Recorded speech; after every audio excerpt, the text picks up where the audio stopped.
तर काय एवढं संकटात पडलंच म्हणता, पण माझा मालक आहे का माझा मालक नाही, नाही म्हणावं तर सारखाच आहे म्हणावं तर बोलत नाही, बोलत नाही. नेमकं काय भानगड झाली? श्रीराम सादृश्य देही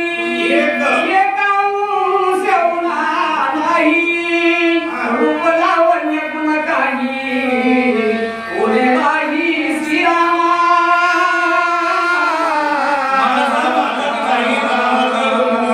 खान मान गुण रंग रूप सगळं एकच आहे आणि आहे म्हणावं तर बोलत नाही, अशी परिस्थिती आहे बघा. छान मान नेटका मेघश्याम तनु देखा आसे पितांबर सुरेखा स्वरूप देखा साजिरे. ठाण मान गुण लावण्य सगळं स्वरूप सुंदर सगळं वागणं चालणं बोलणं रामासारखंच आहे. एवढं असून सुद्धा मला माझा राम का बोलत नाही?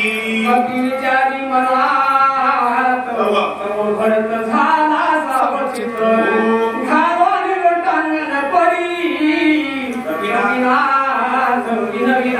हनुमानजी विचार करू लागले, माझा रामच आहे सारखाच आहे पण का बोलत नाही? हे विचार करत असताना आमचे भरत महाराज सावध झाले आणि भरत महाराजाला खात्री झाली की माझ्यापेक्षा जास्त भक्तिमान वानर जाती जरी असेल तर रात्रंदिवस देवाची भक्ती करणारा अधिकारवाणी मुलं आहे. मनोमय मनात नमस्कार केला. काय म्हणतात? भक्त सखा देवराज हनुमंत रामाज्ञसी ज्ञानकीत रामसेवित सर्वदा. मी रामाचा भक्त आहे. हनुमानजी परिचय करून देऊ लागले. हनुमानजी सावध झाले, परिचय करून मी रामाचा भक्त आहे. रात्रंदिवस रामसेवेसाठी माझं जीवन मी अर्पण केलेलं आहे. मी रामाचा धाकटा बनून भजनही महामंदू नायिके श्रीराम कथा गंधू अभाग्य सिंधू मी एक. भरत महाराज परिचय करून देऊ लागले. मी रामाचा धाकटा बंधू आहे, भाऊ आहे, पण मला भजन कळालं नाही, मला भजन करता आलं नाही. कोण म्हणाले?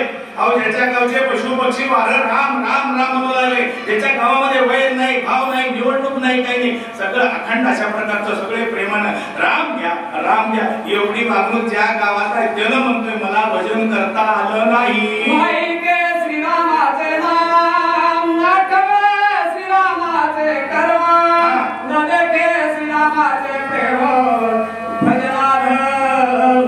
मला रामाचं आलं नाही, रामाचं भजन करायला वेळ मिळाला नाही, रामाचं भजन केलं नाही, कळलं नाही, जमलं नाही, म्हणून मी आभागी आहे. आभागी पुन्हा म्हणालो ज्याच्या नशिबात एखादी गोष्ट मिळाली नाही करावी, पण एवढं सगळं असून सुद्धा स्वतःला कमीपणा घेऊ लागले.